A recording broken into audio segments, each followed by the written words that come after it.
My name is Mommy. I'm a 32-year-old housewife and office worker. Let me tell you about a story that made me very angry with my mother-in-law. My husband's name is Katsuisha. We are the same age and have been married for 7 years. Our marriage is going well. We also have a daughter named Irie, who is almost 6 years old. I am busy with work and raising our child, but we have a reasonably happy marriage life. My husband's parents' home was far enough away that we had to take a bullet train to get there, so we used to see my parents-in-law about once a year. At that time, I had a good relationship with my mother-in-law, but my mother-in-law changed when my father-in-law died of illness. When the flurry of the funeral was over and things had calmed down a bit, I received a line message from my husband, who had already returned from work. Hey, can I talk to you for a sec? I am on the train, so I cannot talk, but I can text. I just talked to my mother over the phone. Since my dad has passed away, she said she doesn't have enough confidence to live by herself. Oh yeah, she does have a bad back. Living alone in a rural town can be difficult for her. I told her that she should just go to a nursing home, but she said she didn't have that kind of money. I don't blame her for that either. Does that mean she wants to live with us? Actually, yes. Then why don't you just bring her to our place? Are you serious? I know it's probably going to be hard at first, and I would probably have to take care of her, but we're a family and we have to do it. You don't have to if you don't want to. I can force my mother to live in a nursing home. It's okay. I'd feel sorry for her if you did. Besides, if she lives with us, she'll probably babysit our daughter. I think it would be good for our daughter. You think so? Why? Why are you so reluctant? I should be the one to be reluctant, LOL. My mother's not a bad person, but she has a difficult personality. Well, we are all human and not perfect. Everyone has good and bad parts. Well, if you insist. I hope you won't regret it. At the time, I didn't pay much attention to my husband's comments because when I saw his mother sometimes, she was a bright and funny person. After a couple of weeks, my mother-in-law came over to our place, and after a while, I began to understand the meaning of what my husband was saying. My mother-in-law is not a sarcastic or harassing person, but instead she is a bit, or rather quite, insensitive. For example, she wears my clothes without my permission and then goes out with her friends. I can manage to put up with it somehow, but she stains my clothes and makes them dirty, which is a huge problem for me. Even if I ask my mother-in-law to babysit, if a friend calls her, she leaves my daughter alone to go out without hesitation. My mother-in-law even received complaints from neighbors because she talks so loudly in the middle of the night when she drinks alcohol. And one time, there was an event that was totally unacceptable. It was the day of my daughter Ari's 6th birthday. I went home early to prepare for her birthday party, but when I opened the refrigerator, I was quite surprised. I texted my mother-in-law to ask questions because she was out. Hi, where are you? I'm out doing karaoke with friends. Lunch with my friends was so much fun that we decided to have an after party because we hadn't talked enough. Your lunch with your friends was at our house, right? Yeah, so? The cake that was in the fridge is missing. Do you know where it is? Oh, yes. We all ate the cake together as dessert. The cake was very delicious. Where did you buy it? I know it is good because it's an expensive cake from a popular cake shop. By the way, I think there was a chocolate decoration in the middle of the cake that said, "Happy birthday, Ari." You didn't notice it? I saw it, but I really wanted something sweet. Then I found a cake in the refrigerator that was just the right size, so I ate it. It was an innocent mistake. I can't believe you ate your granddaughter's birthday cake without permission. You are overreacting.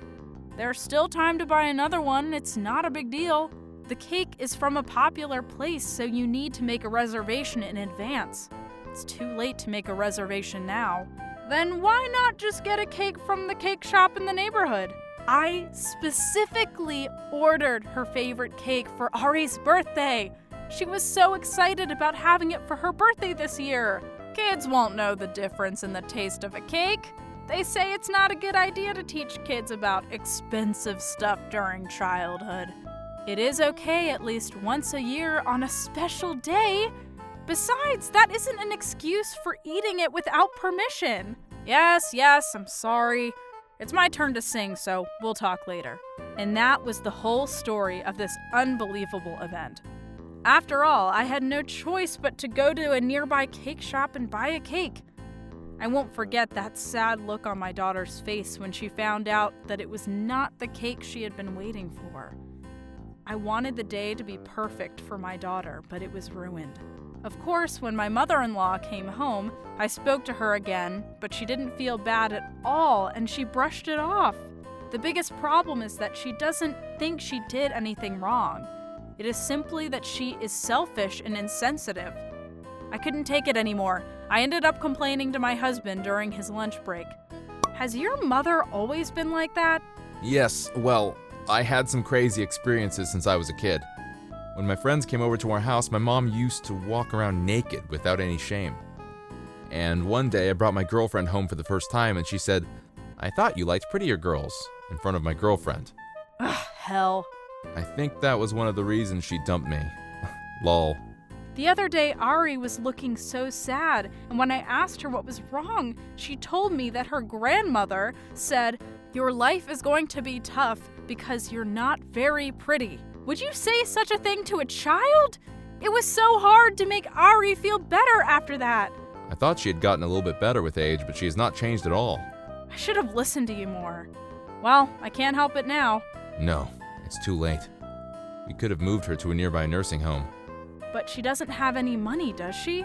I don't want to do this, but can we pay for a nursing home?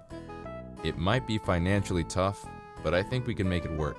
To be honest, that suggestion is tempting, but it's still a no-go. After all, we are family. But isn't it a problem if things continue to be this way and your stress builds up? I have been with her for many years, so I have some tolerance. I'm fine with it. Besides, if we take the money out of ours, we will lose some of our savings for Ari's future. Well, you're right. Our savings have accumulated quite a bit, and at this rate, we should be able to support our daughter well in whatever path she takes. Thank you, Mommy. So, I chose to live with my mother-in-law. Well, she is not harmful to me, and I thought it would be no problem if I got used to it. One day, my mother-in-law left the house saying she was going on a 2-week trip with friends. For the next couple days, I was enjoying my stress-free life. But suddenly, I began to wonder, where did the money from my mother-in-law's trip come from? My husband and I were giving my mother-in-law an allowance so she could go out and have fun with her friends on a regular basis, but we hadn't given her enough money to go on a 2-week trip. She told me she had almost no savings, and I was sure she didn't get much of a pension either. There were no signs of money being stolen from my purse, but I had a very bad feeling, so I checked inside my drawer at our house. Unfortunately, my bad hunch was right. At this point, I was already so mad and started shaking. But first, I contacted my mother-in-law to hear the assailant's side of the story. "Mother, I am sorry to interrupt your trip, but may I speak with you now?" "What is it? Please keep it brief." "I know you need a lot of money for a 2-week trip. Also, do you have any idea where the missing cash card that was in the drawer is?" "Oh, I forgot to mention that. A friend of mine insisted on going on a trip with me, but I didn't have any money, so I borrowed some of yours. It's just a bit, so don't worry." "A little bit?" "I just checked my balance at the bank, and it is already down over 500,000 yen. "That much? I didn't notice it at all." LOL. Oh my god. I always lose my sense of money when I'm on vacation. It's not funny. By the way, how did you know the PIN code of that bank account? You usually set your PIN to Ari's birthday, don't you? You need to take better care of it. So, you are watching it carefully, aren't you? Did you see who the name on the cash card is? Yeah, Ari's name was on it.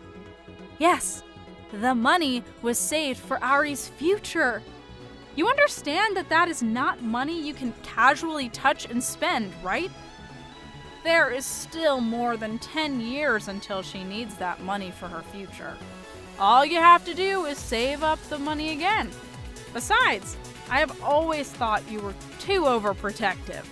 I think it would be better to let your daughter earn that money herself. I see. So that's how you deal with me. If that's the case, I have an idea. Please be prepared for it. I tried to speak calmly in the line text, but my anger had fully reached its peak. I immediately reported it to my husband, and as I expected, he was also very furious about this matter. Therefore, we decided to let my mother-in-law get her due. We went through the proper procedures at the proper place to do that. Then, I sent the ultimatum to my mother-in-law, who was leisurely sightseeing. Mother, you'd better come back soon. Huh? What are you saying? It's only the 4th day. I've told you that it's not time to go back yet. If you don't return soon, you will be considered a fugitive. Fugitive? I filed a police report for theft just a few minutes ago because you stole our money. Please stop joking for a moment. We're family. Theft is an exaggeration. I am not joking. Theft is possible even among family members. If necessary, I can show you the paperwork. That's enough. Aren't you ashamed to do that to your own mother-in-law? I don't want to be lectured by someone who stole her own granddaughter's money. Anyway, we have already filed a police report, and I don't think you should be traveling around. Okay, if it's money, I will return it, so please withdraw the police report. You don't have any money, do you? I have quite a bit of savings that my husband had saved in cash. I also have some money in the back of the dresser in my room, so please take what I spent from there. You have that much money, and you used your granddaughter's money? I'm so shocked, I can't even say anything. Yes, I'm sorry. Now, the problem is solved, isn't it? No, I won't withdraw the police report, and I don't want your money. Why not? What do you want me to do? If you insist, there is one condition. What is it? Use the money to enter a nursing home and stay out of my family. To tell you the truth, I have suspected for some time that my mother-in-law had hidden money somewhere. Since my father-in-law was a very reliable man, I could not believe that he had not left any money to my mother-in-law at all. So I told her that I filed a police report, and she confessed everything to me as I expected. She really was a huge headache to us because she's so insensitive, but cunning in a strange way. Then my mother-in-law rushed home, crying and begging us to forgive her, but neither my husband nor I could forgive her because we had already lost our patience. In the end, when my mother-in-law came back, we would not let her in beyond the front door. And then we sent her away with her belongings that we had packed for her to a nursing home where we had already taken the necessary procedures for her to move in. Since I don't want to see her again, my mother-in-law will spend the rest of her lonely life in the nursing home. In the nursing home, she should not be allowed to be as selfish as she is at home.